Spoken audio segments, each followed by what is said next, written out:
I already had an idea about that some companies were using our personal information for studying the market and selling their products.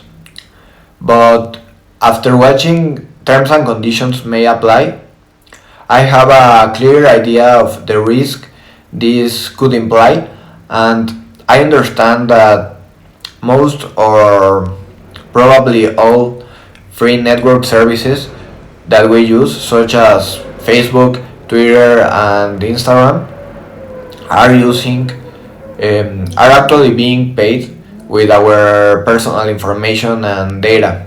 I understand that a lot of companies use our information for advertising their products.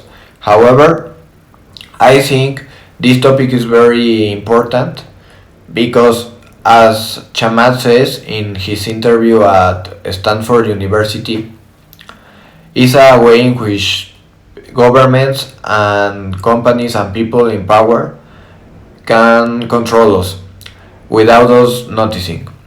I think that the terms and conditions of apps and social networks should be regulated by a law which protects our privacy. Moreover, talking about Mexico, the situation in Mexico, I am concerned about some of the proposals made in 2014, which includes the censorship of networks and other type of media.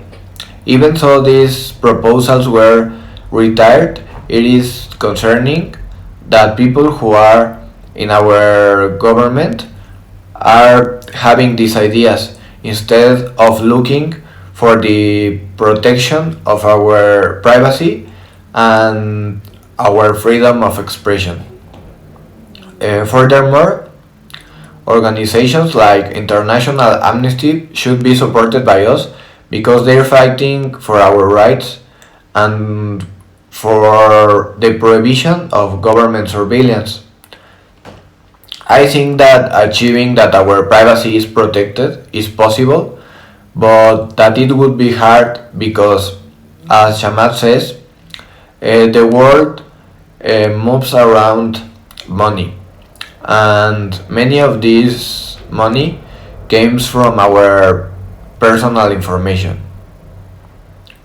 I agree with him when he says that money gives you power, and unfortunately, many bad intentioned people have money. So, in conclusion, this topic should concern us more because we are somehow selling our personal information for using social networks, and we have been doing this for a long time. If we don't take any action, a lot of people could take advantage of us. So I think that it is time to start noticing this problem and understanding how it affects our daily lives and the risks that it implies.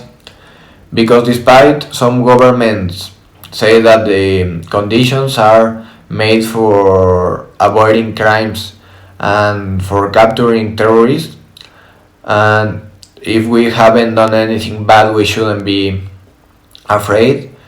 It is probably that these same governments and these same people will use surveillance also for mitigating protests and movements that propose new ideas or ideologies.